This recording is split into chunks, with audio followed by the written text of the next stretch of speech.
जिनको माँ बाप की जायदाद से मतलब है। माँ, तुम्हें यहाँ तकलीफ होती है, हालांकि ये घर भी तुम्हारा ही है, लेकिन मैं सुबह अपने काम पर चला जाता हूँ और तुम्हारी बहू सुरभि भी अपने ऑफिस चली जाती है। बच्चे स्कूल से जब तक आते नहीं तब तक तुम्हें अकेले रहना पड़ता है, और देखो तुम्हारी तबीयत भी ठीक नहीं रहती। इसीलिए मैंने सोचा कि पास में एक हॉस्पिटल है, वहाँ तुम्हारे रहने का इंतजाम कर दूँ। कुछ दिन में आप ठीक हो जाएंगी तो फिर घर में ले आएंगे। विमला देवी बेटे राजेश की बातें सुनकर चुपचाप शून्य ही जमीन की तरफ देखते हुए हामी में सिर हिला दिया। अगले दिन हमेशा की तरह बहू रानी शॉपिंग को निकल गई। लौटने पर नौकर से बोली, चाय नाश्ते का अच्छे से इंतजाम करो, आज किट्टी पार्टी है, मेरी कुछ सहेलियां आ रही हैं। इधर बहू किट्टी पार्टी में व्यस्त थी, खूब हा हा ही हो रहा था। उधर विमला देवी का दमा का इनहेलर खत्म हो गया था।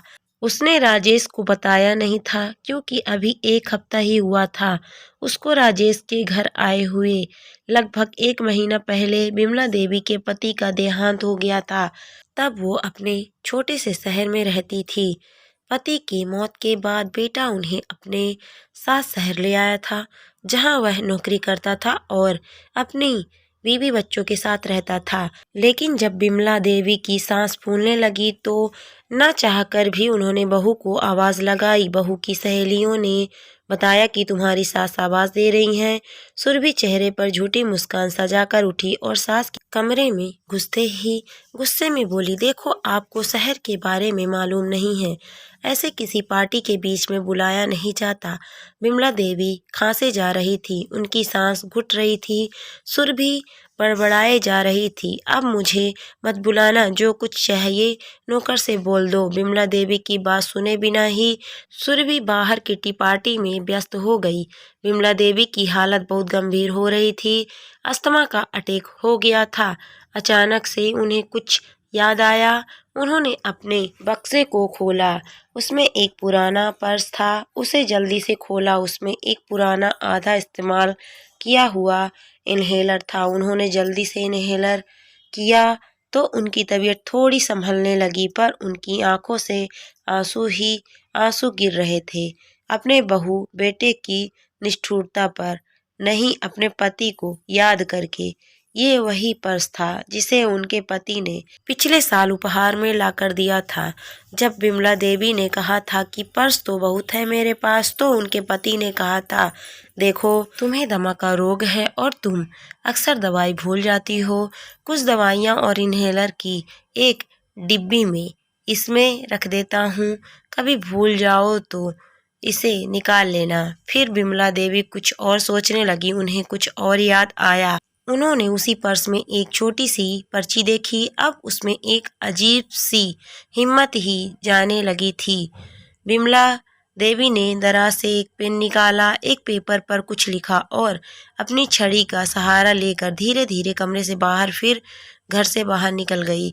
शाम को घर में कोहराम मचा हुआ था। राजेश और सुरभि दोनों लड़ रहे थे। कारण यह था कि विमला देवी घर पर नहीं थी, पर अच्छा हुआ तुम्हारी माँ चली गई, कैसे रखती मैं उनको, मैं तो 1 हफ्ते में ही परेशान हो गई थी। राजेश बोला, अरे कुछ दिन तो ठीक से रख लेती, मुझे मकान के पेपर पर उनके साइन लेने थे, उसके बाद तो हॉस्पिटल के बहाने वृद्धाश्रम में रखने की बात कर ली थी। अब कहाँ ढूंढ, पता नहीं कहाँ चली गई। तभी राजेश के फोन पर एक कॉल आती है। राजेश, हाँ बताइए। दूसरी तरफ से, सर हम वृद्धाश्रम से बोल रहे हैं। राजेश, आपको मेरा नंबर कहाँ से मिला? वैसे मैं आपसे मिलने वाला था। नहीं सर, आप जिन्हें पहुंचाना चाहते थे वो यहाँ आ गई हैं और उन्होंने कहा है कि आप जिस कागज को लेने यहाँ आएंगे वह उनके कमरे के दराज में है और उस पर साइन भी कर दिए हैं। यह कहकर फोन काट दिया गया। फोन रखकर प्रबंधक ने विमला देवी को बड़े सम्मान से देखा। विमला देवी बड़े शांत भाव से अपने कमरे के पलंग पर बैठी हुई थी। उन्होंने फिर से वो पर्ची अपने पर्स से निकाला और पढ़ने लगी, जिसमें उनके पति ने लिखा था कि ये तभी पढ़ना जब मैं न रहूं, तब विमला देवी ने कहा था कि तब तो मैं इस कागज को फाड़ देती हूँ, लेकिन उनके पति ने उनको ऐसा करने से मना कर दिया था। आज वही पर्चा उन्होंने पढ़ा जब उनके जान पर बन आई थी और उनके लग रहा था बची कुची जिंदगी कैसे कटेगी। उस कागज पर एक पता और एक नंबर था जो उसके पति के एक दोस्त का था और इसी शहर में रहते थे, जिन्हें विमला देवी ने आश्रम से बाहर निकलकर फोन किया। उस पर्ची में ये भी लिखा था, कमला में रहूं ना रहूं, तुम्हें किसी का मोहताज नहीं होना पड़ेगा। मेरा ये दोस्त तुम्हारी मदद करेगा। इस नंबर पर कॉल कर लेना। मैंने तुम्हारे लिए बैंक में पर्याप्त पैसे जमा कर रखे हैं। तुम जहाँ भी रहोगी ये सज्जन तुम्हारी मदद करेंगे। तुम कभी घबराना मत, हमेशा हिम्मत से काम लेना, जैसे तुम मुझे हिम्मत बंधाती रहती थी। विमला देवी को याद आने लगा कि मजाक में ही सही पति को कितना ताने दिया करती थी कि कभी एक साड़ी लाकर नहीं दिया, कभी घुमाने फिराने लेकर नहीं जाते।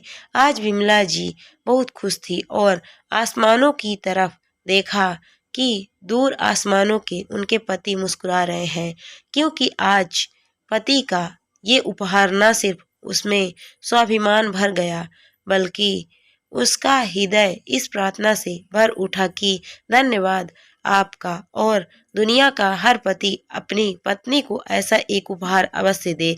ऐसे बच्चों पर शर्म आती है जिनको माँ बाप से कोई मतलब नहीं, बस उनकी जायदाद से मतलब होता है और माँ बाप पर 1 रुपए खर्चा करना वो बोझ समझते हैं। ऐसा नहीं होना चाहिए। माँ बाप के ऊपर तो हमें खुशी खुशी सब कुछ कुर्बान कर देना चाहिए। दोस्तों, इस कहानी से आपको क्या शिक्षा मिलती है कमेंट करके ज़रूर बताइए। कहानी अच्छी लगी तो वीडियो को लाइक शेयर करें। अगर आप मेरे चैनल पर नए हैं तो प्लीज़ मेरे चैनल को सब्सक्राइब भी करें। Thank you for watching my video.